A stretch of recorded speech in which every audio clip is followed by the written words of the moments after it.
do a female Arab immigrant end up establishing a professional career away from our home world into the new world? Welcome back to another episode of Chatting with Slava the Jordanian. I'm your host, STJ. Today, I would like to share with you my career journey story in case some of you are thinking about leaving your home world, going into a new world, seeking higher education, and hoping to establish your dream professional career. Now, we need to keep in mind that the whole process can be very scary, it can be very challenging, and it can be some days very hard to the point some of us will actually give up on our dreams. But I am here to tell you, since I am now on the other side of the journey and the other side of the process, that it is worth sticking to it. Trust me. And I hope after you hear my story, some of you, whether you are planning to embark on this journey or you are in the midst of it, that you will be very rewarded on the other side. And since this space on the Mindset Mastery Moments is all about telling our story, here is mine. I was born and raised in Saudi Arabia as a Jordanian, and I wanted to go to dental school. Back in the day, dental schools and all professional schools in Saudi Arabia was only limited to Saudi nationals. What that means is that if you don't have a Saudi citizenship, and if you're not a Saudi, you are not allowed to be admitted into any professional schools, regardless of whether the country needs your profession, whether you excel in school, whether you have proved yourself that you are worthy of the admission. They were only focusing on encouraging and enabling and empowering Saudis to get into professional school first. Sometimes they will have a reserved spots in the class for non-Saudis if you have the right connection, if somebody can come in and vouch for you that you are planning to stay in the country and contribute to the enhancement and the elevation of that field in Saudi Arabia. And my father, may he rest in peace, he tried very, very hard to secure, he tried for 5 years to secure the Saudi nationalities for us in order, because we were born there, all 5 of us were born there, in order for us to be able to be admitted into those professional schools. But unfortunately, he was not successful.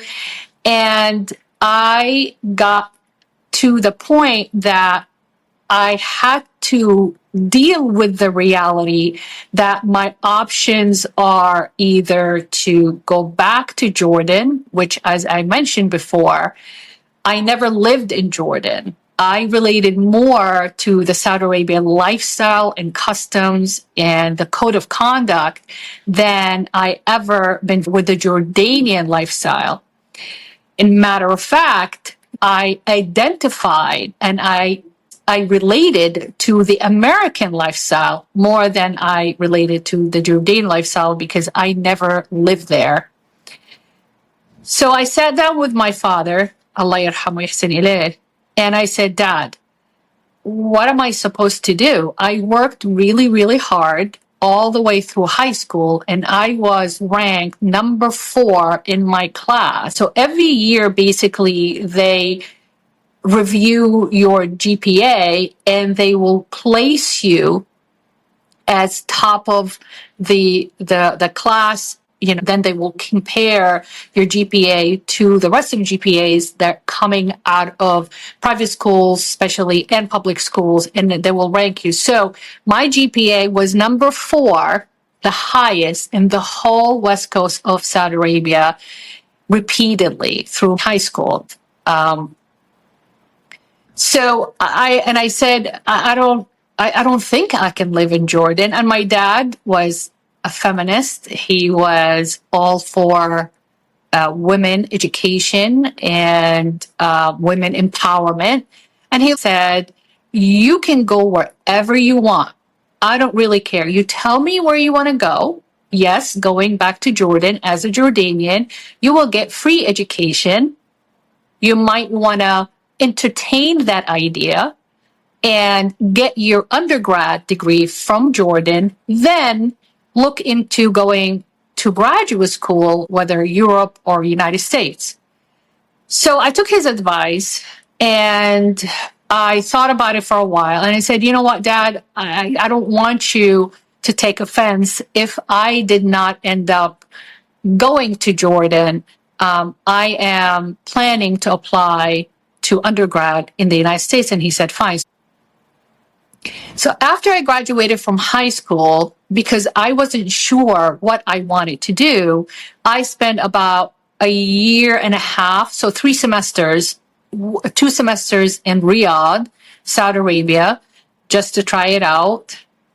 Because my mom was nagging me and asking me to give Saudi Arabia a chance, where my dad told me that don't waste your time. Even if you're ending up graduating from a Saudi undergrad, trust me, they're not gonna grant you a position or a spot in their professional school. So my dad, from a financial point of view, he said, it's just not worth it. I know you're gonna go for free, but it's just not worth it because it might complicate your path later trying to go to graduate school for higher education. My mom wanted me to give it a chance. My mom is a lot more tribal. She identified with the Saudi Arabia lifestyle, and she thought that, why not? You were born and raised here. You've been living here for 17, 18 years. Give it a chance. So I did 2 semesters in Riyadh, and I am not going to share my experience on this episode because I would need a full episode to really walk you through that experience and what I have seen back in the day and what I have experienced. So after the 2 semesters, I sat down with my parents. I said, I can't take this anymore. Riyadh was a lot more conservative than Jeddah, which is the West Coast. The Riyadh is the center of Saudi Arabia, which is basically the headquarter of the Wahhabism beliefs in Saudi, and following the Muhammad bin Abdul Wahhab, who launched that movement.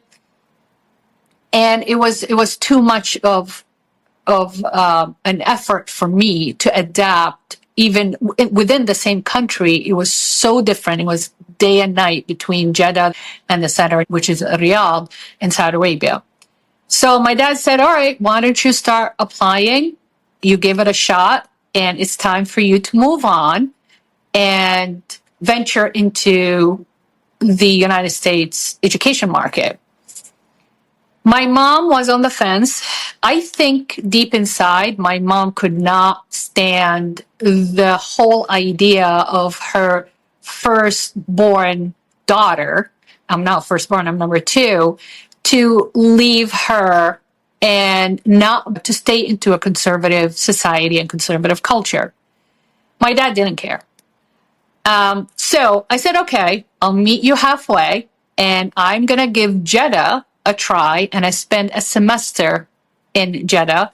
I liked it. I actually got reunited with some of my high school classmates there, and I had a great time. And I just said, I'm wasting my time here. I need to take my basic science, and I want to start prepping for dental school. I was very focused. I was very determined.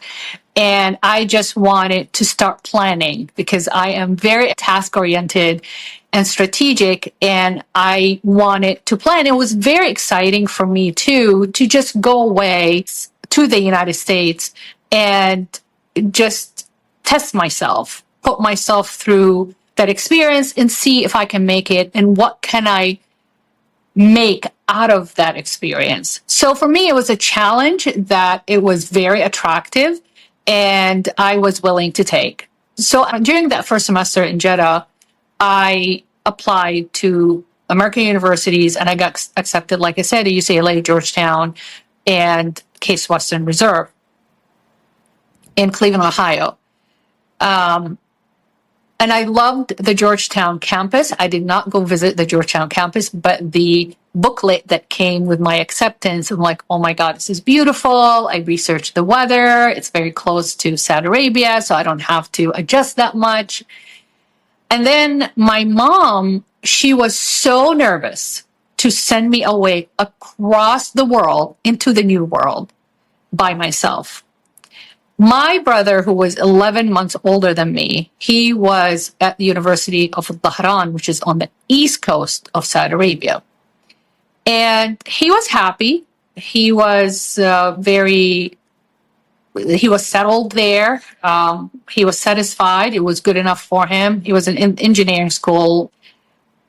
And my mom pitched the idea that, well, how about your brother? Your brother can go with you too. Did you ask him? Maybe he wants to change. Maybe he is interested in going to the United States. And because the admission deadline has passed, and I said, I'm not staying another semester in Jeddah, in Saudi Arabia. I just gotta go. I gotta make it on my own, and I'm ready. I have seen the other side of it. Now I know for sure, from all the observational data that I had from the 18 months that I spent in Saudi university systems, that it's not for me. So now I have proof. There was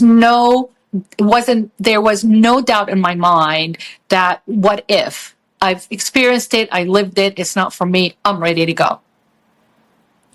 So miraculously, she convinced my brother to apply, of course, because he applied late. Now, granted, my brother was number one in, I think, the whole west coast of Saudi Arabia. He was brilliant. I think he has photographic memory, and he will flip literally the pages for 3 hours before the final exam, and he will ace everything.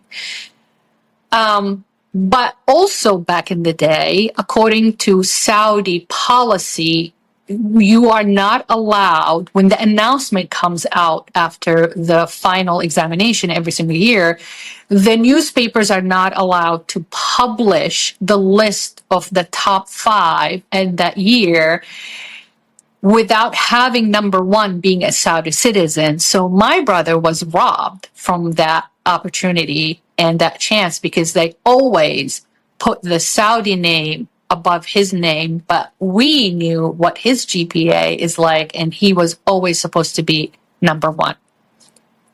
Anyhow, regardless, he applied late, and the only school that will take him was Case Western Reserve University in Cleveland, Ohio. My mom was thrilled. My mom was so excited, and she came to me and said, this is meant to be.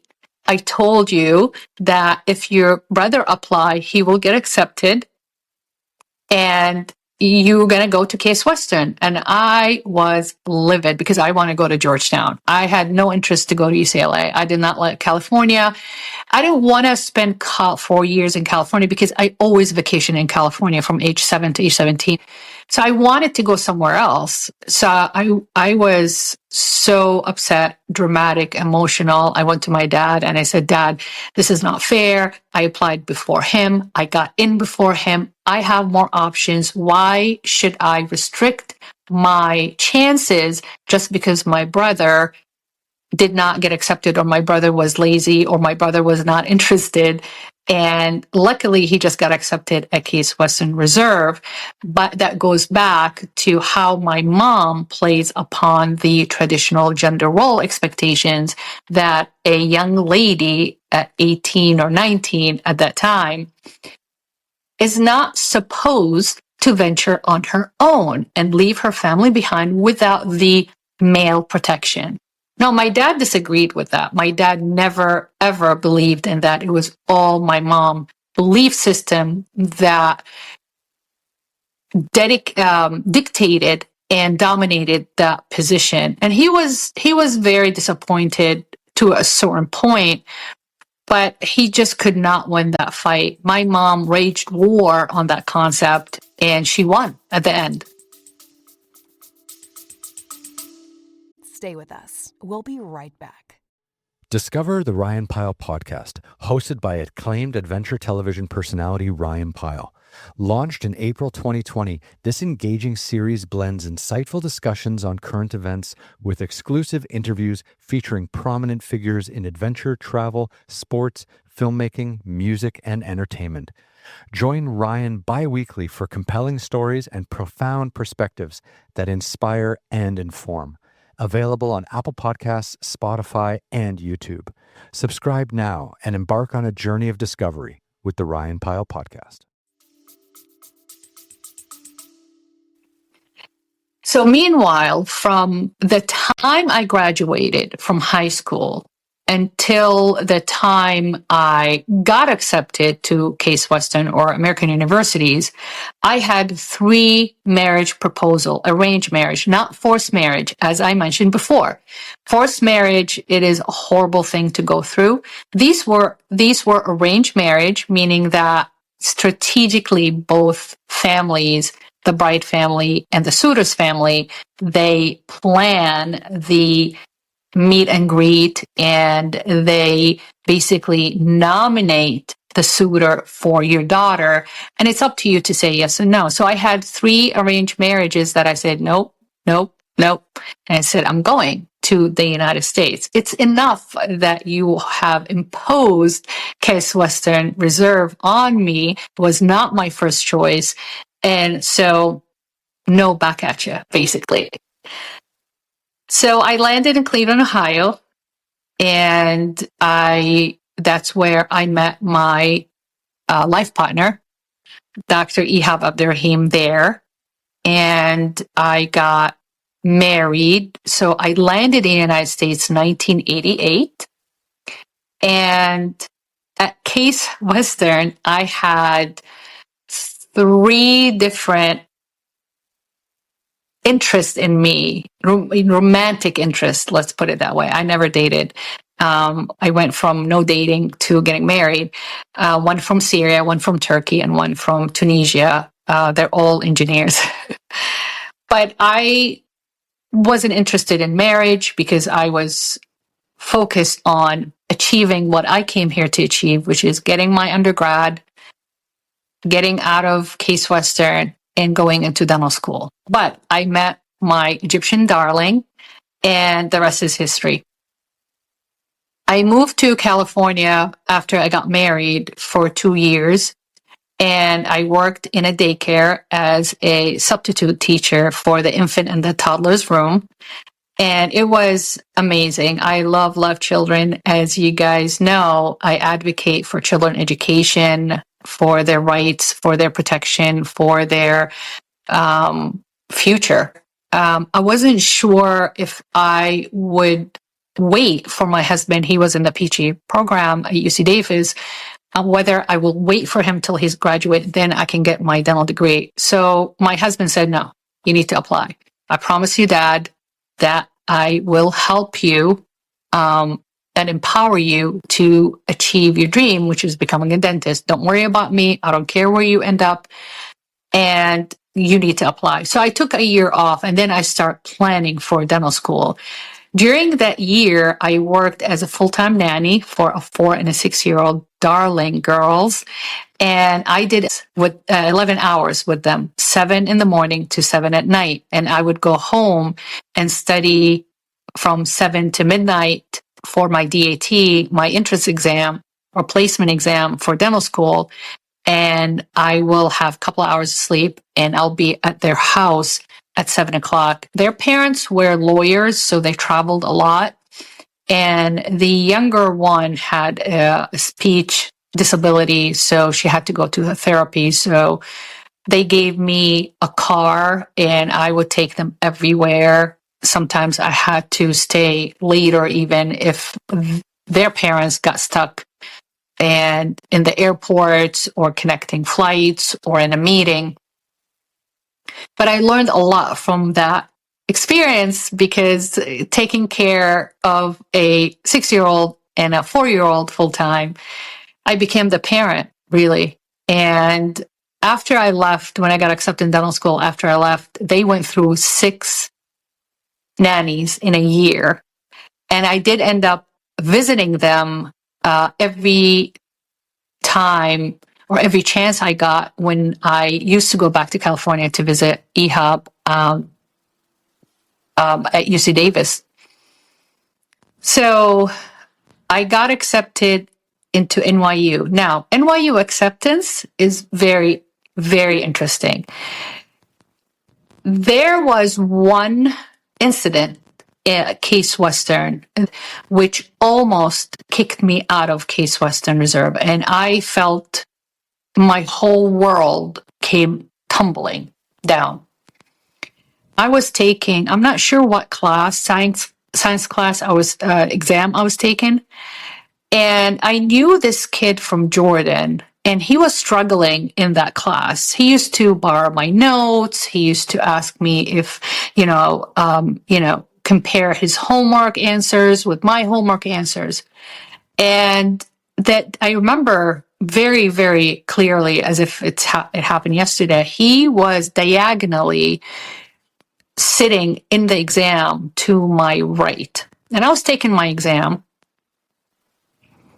And we came out of the exam, and, you were asked, like, how did you do? How do you feel? Oh, it was hard. It was fine. I think I did okay. Then I got a letter from that science department. I'm not sure it was chemistry or physics. I don't remember. It's been a long time. We're talking 1989. And that I got the letter, and I just start sobbing. So that letter from the department accusing me of collaborating with him to copy off me on that exam, which was not true, obviously. So my English was good, but it wasn't good enough for me to really be engaged in a dialogue where I can actually explain myself and defend myself. So my husband at that time, we were not romantically involved at all. He was my brother's best friend. So I went to my brother crying. I said, they're going to kick me out. I sacrificed everything. I've been waiting for this for a long, long time.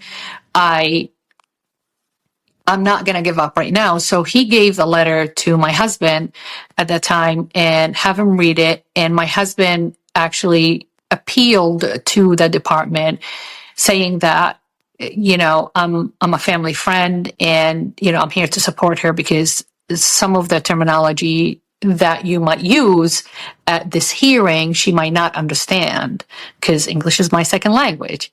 And that taps into how immigrants sometimes, with the language barrier, they won't be able to advocate for themselves, not knowing what kind of rights they have and how the law is and what other policy are, or even understand or translate those policies in order to comprehend them to defend yourself.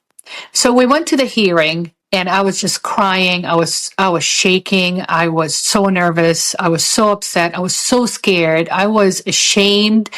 And my mindset was like, I did this. I allowed him and I enabled him. I should have not sat in front of him. But it wasn't true. So anyways, fast forward, I was acquitted and he was kicked out. And I still felt bad about it. But I was like, oh my God, this never, ever, ever happened to me before. I went through school in Saudi with a clear record. it was spotless. I was the best of the best. I was the top of the class. I was the popular girl. And that just that incident shattered my confidence. It took me a while to get over it. I was so scared to talk to people. I was very cautious to build any relationships, to help people. The doubt and the trust completely changed. But, time heals, and I graduated. I was engaged at my senior year to that person that helped me and sat in the hearing. And that was the first rejection episode or experience I ever have. I was never rejected academically. And especially to be accused and believing or even thinking of the possibility that I will be expelled, the shame, oh my God, the guilt. As as an immigrant, you leave everything behind and everybody that you love. And that's a huge price to pay for higher education. But that is how much higher education is important to us that we are ready to make that sacrifice. So I got married, then graduated, moved to California, worked in the daycare and as a full-time nanny. Then I applied to dental school. The only school that sent me an interview request is New York University Dental School. I got really excited because my in-laws live in New Jersey. It means that I'm going back to my second home. And my husband was planning to finish his PhD and go back to New Jersey anyway. So I said, it's perfect. I'll go ahead of him. I will get into dental school if I get accepted. And we will establish our life back in the East Coast because that was his plan. So it was perfect. I flew over, stayed with my in-laws. My in-laws are so sweet. Allah yarhamhum yahsinilahum wa bihab. They were so excited, so supportive, and they drove me from New Jersey to New York City, and my father-in-law waited in the car, literally. I don't know where he parked that long. It was like an hour interview. The outfit that I had on, I remember it was a black and white checkered outfit that my mother-in-law actually hand-tailored for me. Remember, my mother-in-law on my house, she was a very talented seamstress. So I wore that for good luck. And I remember the interviewer, he was New Yorker, Italian, very handsome, jet black hair, slicked back, beautiful tailored suit. He had the shirt and the tie and the suspenders. And very intimidating. I went in with the mindset that I'm going to do the best I can because if I limit myself, it's going to be my own doing. So I just released the resistance, and I just, acted like myself. I was very authentic, genuine. I told myself, just be yourself, Slava. If they like you, they like you. If it's meant to be, it's meant to be. So I can tell he was intrigued by my background. NYU has a huge international program, advanced standing program, and I felt good about it. And my father-in-law took me to dinner, and then I think that weekend we watched the circus, although I am terrified by clowns, but we went out and we made a day of it. It was very memorable. Then I went back to California waiting for acceptance letter. I got the letter. I got accepted, but, big but, the class was full, supposedly. So they offered me the 5-year program. 5-year program meant that I think NYU was one of the first schools that offered that program. It meant that you take the first year of basic sciences before you start your clinic. The last 3 years is your clinical work, and you split them in 2. So you just pace yourself. Instead of paying them 4 years, I have to pay them for 5 years. I didn't care. I said, fine, I'll take the deal. And it is limited, I think, numbers. I think there were only 10 in that program. And I remember one of my friends who actually got accepted in that program, she was in the Army Reserve already. And she was an amazing, amazing person. But something happened to her and she ended up leaving the program.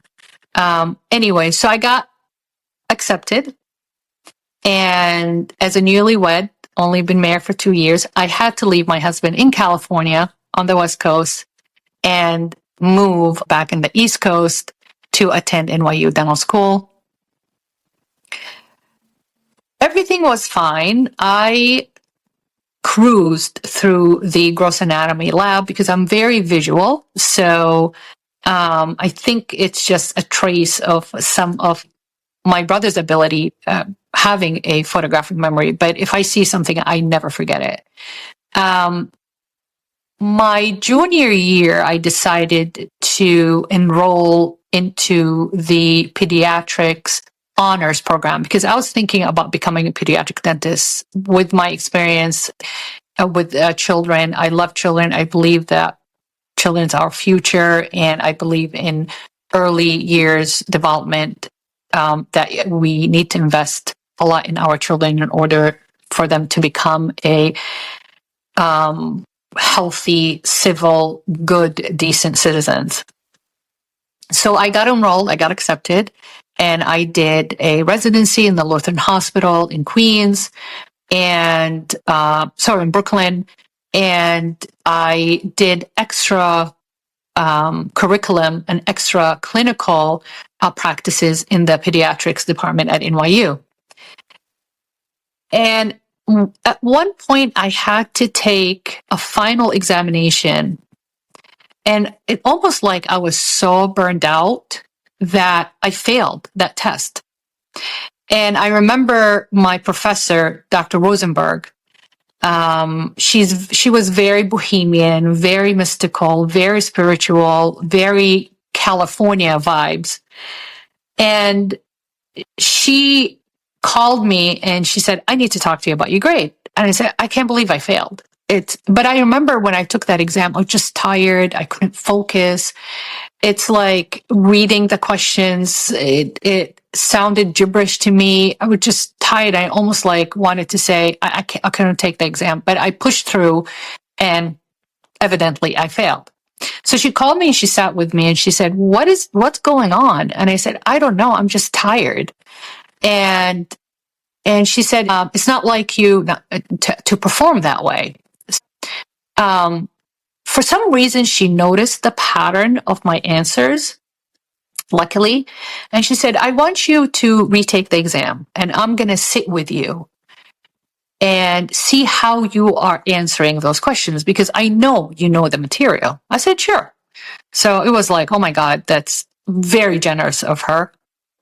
And the day I sat with her and I took the exam, by the time we went through half of the questions and she stopped, she goes, "Let's stop. Time out. I said, What happened?" She goes, Do you think you're dyslexic? You have a learning disability?" And I said, "Me? Learning disability? I was the top of my class and I was offended."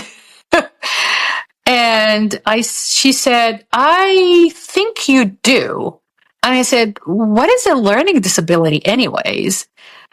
And she explained it to me. She gave me some articles to read. And she said, "Slava, I'm telling you right now, if you are going to continue like this, you're not going to graduate. And I highly recommend for you to go to a center where they can test you to classify you, basically." So I said, "Sure, I'll go." It was in Sleepy Hollow, I think New York. And I'm like, oh my God, that's a bad omen. The name Sleepy Hollow is going to be horrible. They're going to test me. There will be nothing wrong with me. And I'm failing. I have to quit dental school. So we drove all the way to Sleepy Hollow to a learning testing center. And they tested me. And they said, "Okay, we're going to process the data and we're going to send the results to your professor." I get a phone call and she said, hey, I got your results and we need to talk. I said, okay. So I met with her and she says, have a seat. I need you to take this seriously, and I need you to listen without interruptions because it's a lot of data. So she read the test and how they test me and all that stuff. And she said, according to the test, you are diagnosed by dyslexia. I'm like, what the hell is dyslexia? Dyslexia is basically you can't read things, you read things backwards, and you read things in diagonal, so you can't really follow the line by line. So if you don't read the whole sentence, you don't read the whole paragraph, you don't read straight across horizontally, you won't be able to comprehend the concept or the meaning of these words. And I cried.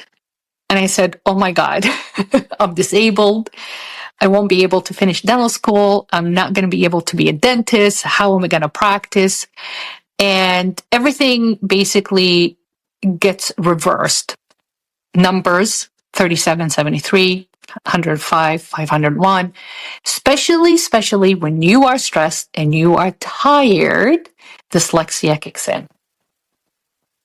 I was like, how's that even possible? I aced my gross anatomy lab. I aced my microbiology. I aced my all the classes. She goes, well, it doesn't really matter. It has nothing to do with your knowledge. It has to do how your brain processes the information as you are reading it when you are under extreme stress and when you are very, very tired.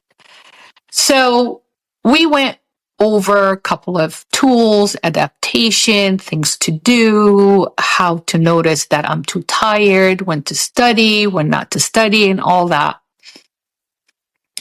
And she wanted to give me a second chance by taking the exam again. So she was wonderful.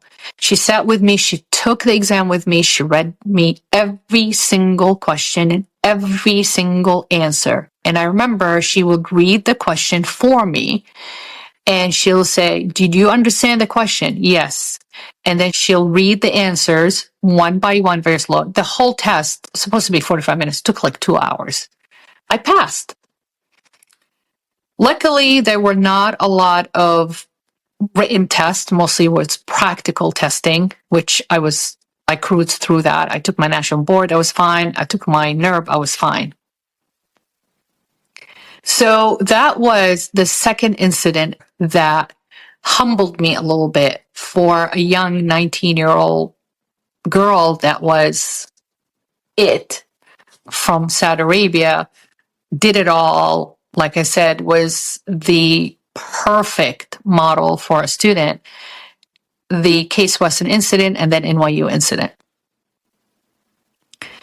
I graduated with Pete's honors.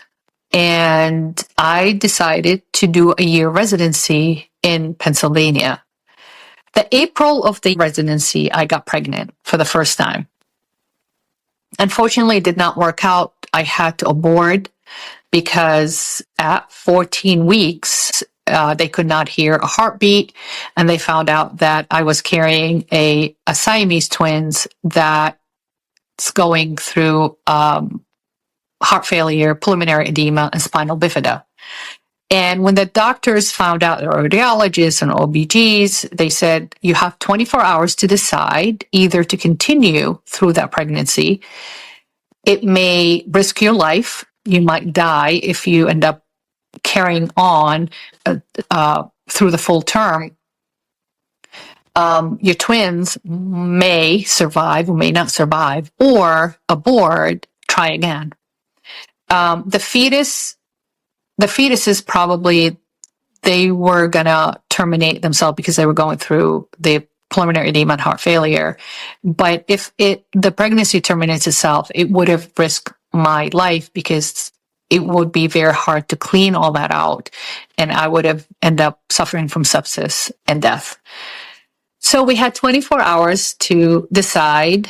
And of course, talked to EHOB and my family, and they said, you're still young, let's, abort. And and you'll try again. So I was in the midst of going through the residency, and it was high risk pregnancy too, because I was spotting all the way through pregnancy. I was on progesterone, and I was taking the last part of national board. I submitted my boards, the practical boards, and it was approved by a faculty, and they said, "Oh, you're doing a great job. It's definitely a pass.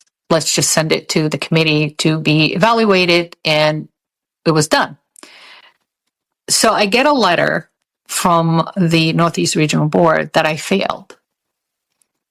And I'm like, how's that even possible? It was evaluated in front of me. I, matched all the criteria, and they told me it was a pass. So my husband said that this is ridiculous. He hired a lawyer. The lawyer pressured the committee to review. And then they gave me a passing grade. And I'm like, how can that be from failure to passing just because my lawyer asked you to review the data? Anywho, I passed. After that, I went to Maine because my husband had a new job with National Semiconductor in Portland, Maine.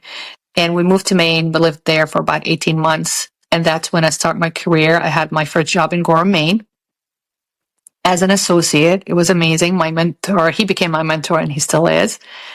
And after 18 months, my husband's job got transferred to Massachusetts from Maine. And then I landed my partnership in the second largest dental practice in southern New Hampshire. And I became a partner for about 11 years. And I became a partner by default. The senior dentist that hired me, he was a Case Western Reserve Dental School graduate. And my resume caught his eye, and his plan was to have me as an associate for 5 years. He had a junior partner, and for him to phase out and for me to take on his share of that partnership. I started with them November 5th. The senior partner passed away, got killed in a car accident March 5th. And I remember that day I came to work 7:30 in the morning. The whole office was empty. I'm like, where's everybody? The office manager called me, and I only was there for 4 months. And she said, have a seat. I need to talk to you. And the first thought came to my head is like, I killed somebody with Novocaine, or somebody ended up in the hospital, or this is a malpractice. And she looked at me. She goes, Dr. So-and-so was killed last night in a car accident. And we're shutting down, of course, for the funeral and the wake and stuff. It was very, very traumatic. So the junior partner approached me, and he said, listen, we just bought this property. It's a 25-year practice, but we just moved to this brand new, beautiful facility, and I need a partner. And I said, listen, I had my contract about 5 years for me to kind of phase into the partnership. I know nothing about owning a practice, managing a practice. He goes, don't worry, I'll teach you everything. So 18 months, I became a full-time partner. I learned a lot, and I continued for 11 years. I think the 10th year, I had an opportunity to expand my business ventures and to open a medi-spa with a dental chair there to do cosmetic dentistry in the state of Massachusetts. I was an owner in the state of New Hampshire, so there was no conflict there. So I had an esthetician, my friend that I've known, and we became partners. And I just wanted to, like I said, try being an entrepreneur. I had my partnership in dentistry, and I was doing it for a decade. I was very comfortable. I just wanted to try something different and tap more into the cosmetic dentistry. So we established that business, and there was a letter from the lawyers that consummated almost the partnership at the medi-spa. And that letter was sent to my work in New Hampshire, and the financial director opened my mail. She read the letter, and she found out that I had another business in Massachusetts. She gave that letter to my partner, and my partner just pledged war on me. He basically told me, get out. And you have no place here. You have tricked me. You have deceived me. You have cheated on me pretty much. And you cannot have two businesses. Either you're in, you're out. You can't be half in, half out. And I said, I'm not going to be half in, half out. I'm just a business owner in another state. Has nothing to do with the type of dentistry we're working on. And it was a horrible, I call it my dental divorce. It was one of the worst times of my career, not because of dentistry, just the dynamics and the mistreatment that I was put through after serving him for pretty much 11 years. Hired lawyers, went through the whole, like I said, the divorce, dismantling the partnership, and he basically told me, I owe you nothing. And here is your down deposit that you gave me 11 years ago when I gave you this partnership, and no profit, nothing. So I was basically pushed out.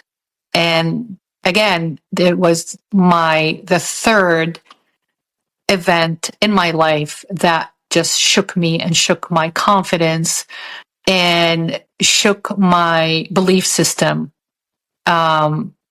But there's a reason for everything. And that's when I created my brand, Greenwood Dental.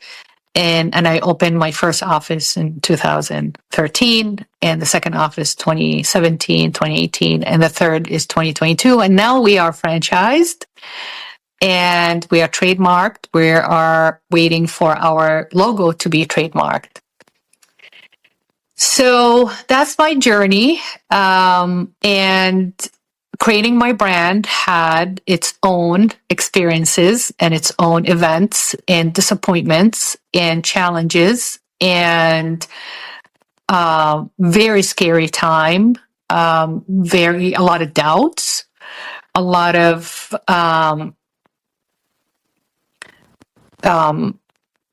shaken confidence. What am I doing? Am I doing the right thing? What was I thinking? This is not going to work out. Rejection, redirection, changing the belief system, changing the mindset, mastering a limited mindset to a certain point. It was very toxic intrusion of limited beliefs that it was on off, and it was exhausting because you are on and you just so high on the possibility, finally I'm going to make it, and something comes across knocking that house of cards down, and that you're trying to keep it in balance. You're very delicate, and you just try to survive and get out of it and thrive. And honestly, if I would think of what made me keep going, to be honest with you, I have one word: stubbornness. I'm very stubborn and I'm not a quitter, and constantly thinking of how much I already sacrificed and how would I give up? How could I give up on the dream that I've been dreaming about since I was 7 years old when I met Dr. Ghassan Faraon, that took my first loose baby tooth? And also having the sense of dedication to achieve as much as you can in order to make your family and your heritage proud of you, and to go back and say, see what I've made, look what I have built, are you proud of me? Of course, that could be very straining and very overwhelming and suffocating, but I can tell you right now, that's what kept me going. That's what kept me kind of intact mentally. And as you, some of you probably listened to the mental health episode that we have launched, the being part of that traditional culture, conservative, classical structured culture that, we don't have time for mental health. We don't have time to be, sitting in the corner sobbing and hoping somebody will feel bad for us and extend a helping hand. We are taught to be very independent. We're taught to be, conduct yourself with a, upper stiff lip and carry on, basically. Don't ever give up. But life is full of challenges and obstacles. And if we don't try to conquer those challenges and champion those difficulties with the mindset that focus on the bottom line. Don't worry about how I'm going to go through that process or how I'm going to go through the journey, and keep your eyes on the prize. Keep your eyes on the prize. That's what would get you or keep you going and staying on the path of achieving your dream, honestly. And every time I talk about this, I still can't wrap my head around how did I make it. Luckily, I was very young. Honestly, if I'm going through this right now, I can't even imagine having the stamina and the resilience and the energy and the strength to keep on going. But life has a very funny way of showing you your path. Just when you think, aha, I made it and this is it, life is like, nope, that's not it. Keep moving. Rejection, redirect, take a detour. Just like driving down the road, you're trying to get to your destination. I was like, oh, there's an accident. There's a detour sign. I don't have time to take a detour, but you have to in order to get to your final destination. So, all I want to say is trust the process, master a certain mindset, a mindset that will help you and serve you well, even if that means you have to tweak your belief system a little bit. That's okay.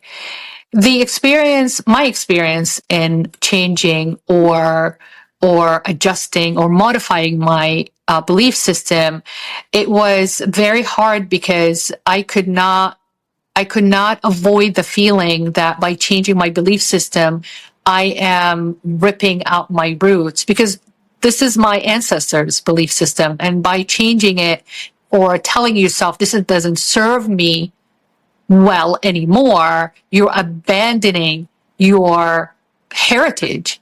But I learned from my healing mentor and my life coach that that's not the case. If you look at it that way, again, it's another mindset that you are always going to be stuck in a system that doesn't serve you very well. And you have no other choice but to change the mindset in order to change that belief system so you can achieve what you're trying to achieve. Because as an immigrant, again, we pay a very, very high price in order to have a better life, in order to be happier, in order to elevate our senses, whether through education or entrepreneurship or just a small business ownership, and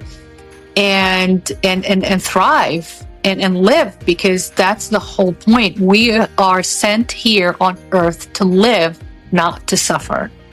So we have reached the end of our hour. I hope you guys enjoyed this. I thought I'll share a little bit more to get a sense of where I come from when I discuss certain concepts and principles in life.